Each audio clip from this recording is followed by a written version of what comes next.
Love gets a lot of buzz around Valentine's Day, especially the romanticized, sweep you off your feet sort of love stories.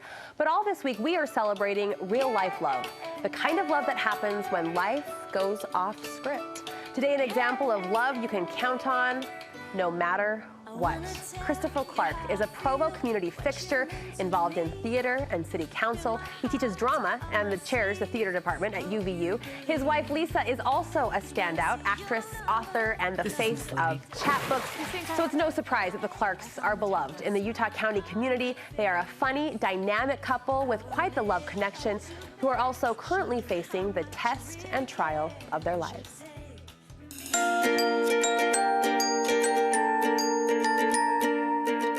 Christopher and Lisa Clark's love story began on the campus of Brigham Young University, where they were English majors who shared a passion for theater. So he got home from his mission and decided to try out for the English Society play. It was a version of the Old Testament. A real knee slapper. Stories from the Old Testament. I played Satan, and Lisa was a chicken on Noah's Ark. It's true. Yeah. So on stage, Satan meets the chicken, sparks fly. No. I mean, I liked him, but he wouldn't give me the time of day. What? He really I was super cool. Both naturally lighthearted people who love to laugh, they were good friends before they ever dated. Their sense of humor sparked an attraction that turned into love, then marriage. When did you get married? In 1995, June 3rd. I know. He knows. He knows. 21 years and a house full of kids later, the love and the laughter is still going strong. Go ahead, Chris, talk about our love. You love this so much. I think we make each other laugh, which is a huge help, especially in our situation.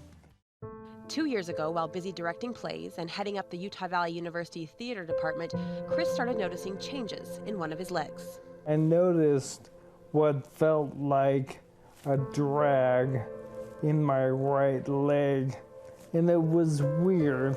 He underwent multiple MRI scans to determine what was wrong, but each time the test results came back clean.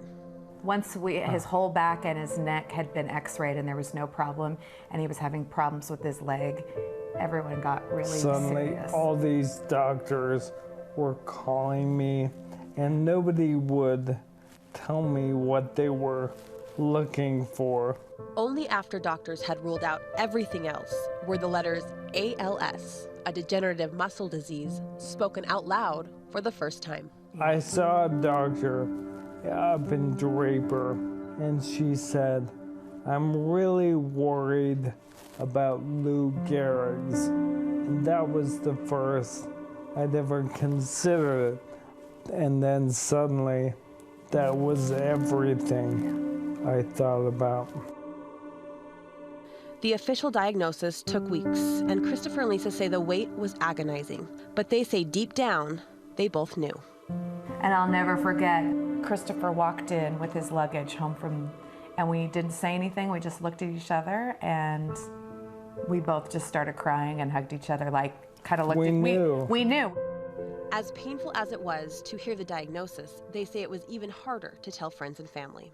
We sort of had a family meeting, and we were very straightforward about what we told them, including lifespan, which is generally 2 to 5 years.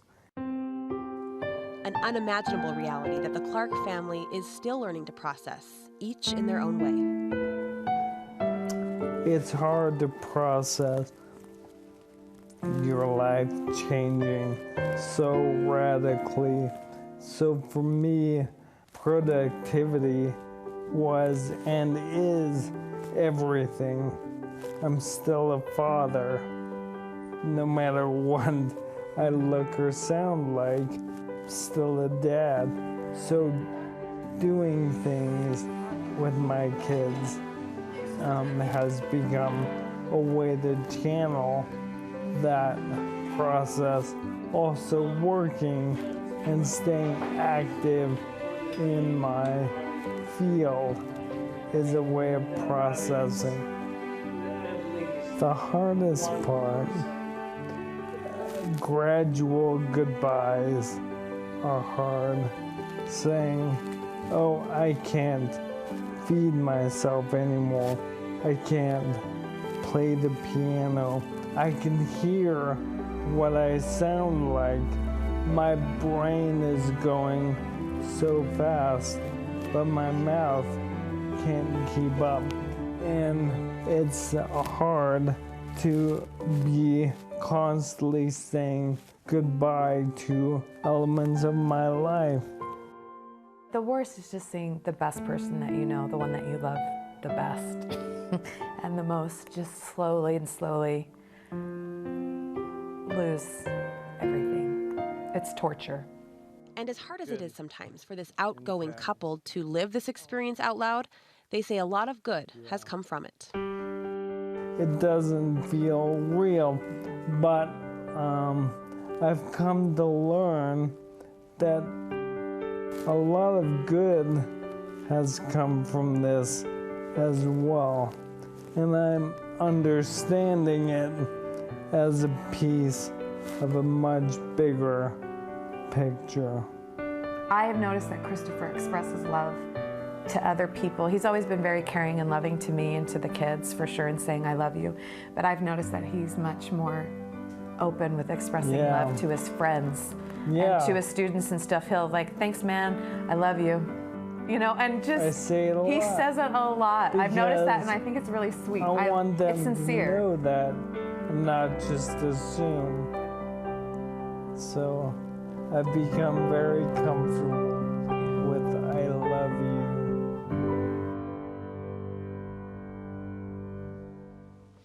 And you can keenly feel that love in that home and between their coupleship. I have to tell you that that conversation meant a lot to me. It meant a lot to me. It happened about a month ago in the Clark's home down in Provo.